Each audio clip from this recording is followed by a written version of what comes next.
What's up mga kabuhok? My name is Balbon and welcome back sa ating unboxing series. Meron tayong limited edition na i-unbox. At ito po yung Wyvern Kirin na size small. Ayan, sa ating bossing. Maraming salamat. Bumili siya ng helmet at saka ng heat air. Ayan, inside the box po ng Wyvern ay may kasama na siyang anti-fog. Yun. Tapos may mga kasama pa siyang accessories, breath deflector, chin cover, stickers. At saka meron yata siya ng pamalit ng pin dun sa anti-fog. Ayan.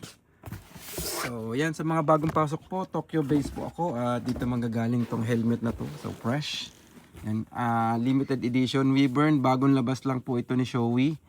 Ano siya parang touring na classic na hindi mo maintindihan. Ang ganda ng design. Ayan, revival lang po nila to.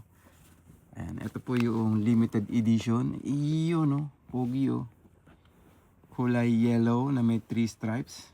Ayan.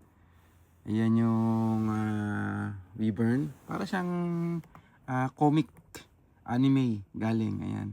Ni-revive lang nila to Isa daw to sa pinakasikat na helmet ni Shoei. Ayan, ni-revive lang nila ngayong 2026. Ayun no. Yung kanyang harapan medyo matulis, aggressive. Ayan. Yun namang tawag rito. Yung ventilation naman niya meron sa taas, tsaka meron din dito maliit sa hindi pala, sorry. Yan. Yung harapan niya ay meron dito open na ventilation. Ayan, yung kanyang sa harapan, nandito yung nandito yung on off, yun no. So hindi mo na siya mako-close dito, kundi dito sa loob mo siya mako-close. Ayun. Ayan, tapos eto bukas tong gilid, tapos meron siya ditong dalawang air vent sa ibabaw, tapos meron din siyang exhaust. Ayan, nasa likod. So napakasimple lang ng design. Yung normal na Wyvern may mga available din na design na stripes na reboot ang pangalan, tapos may mga plain din tayo. Yan, ito yung mga bagong lalabas na mga helmet ni Shoei kasi yung Say 8, yan, i-discontinue na nila yan.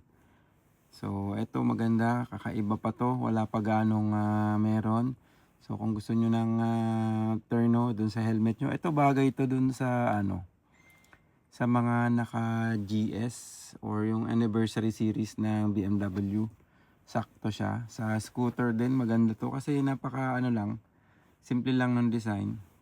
Hindi ganun ka loud yung mga design kasi kanya-kanya naman mayroon naman gusto simple lang or plain. Pero ito limited edition lang po siya.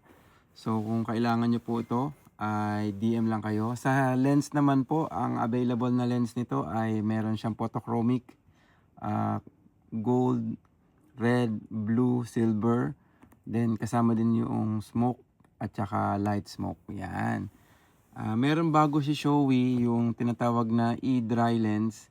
Yun yung meron ditong parang gadget na nilalagay na di battery para siyang activator. Tapos yung pinaka anti-fog niya ay nagre-react dun sa electric signal. So pwede siya maging dim, pwede siya mag-smoke, pwede mag-dim, or pwede siyang automatic pag naarawan nagdi-dim siya dahan-dahan, or pwede nga siyang on-off ganon.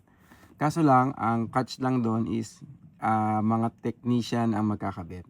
Hindi tayo makakabili ng asitis, kailangan pumunta ka ng Shoei Gallery or pumunta ka sa mga certified na Shoei store dito sa Japan para makabitan mo nung ganong item. Hindi sila magbebenta nung gadget at saka nung anti-fog kung hindi isang set siya. Ngayon kung wala kang dalang lens, kailangan mo din bumili ng lens kasi sila nga magkakabit.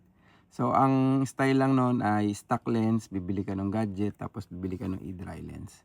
Kung wala ka nung lens, kailangan mo din bumili, tapos sila yung magkakabit. Medyo pricey lang din para sa anti-fog na futuristic. Pero kung ako tatanungin, pwedeng hindi. So yun lang po, maraming salamat po sa lahat ng mga kabuhok natin dyan. And ride safe. Thank you. Peace out.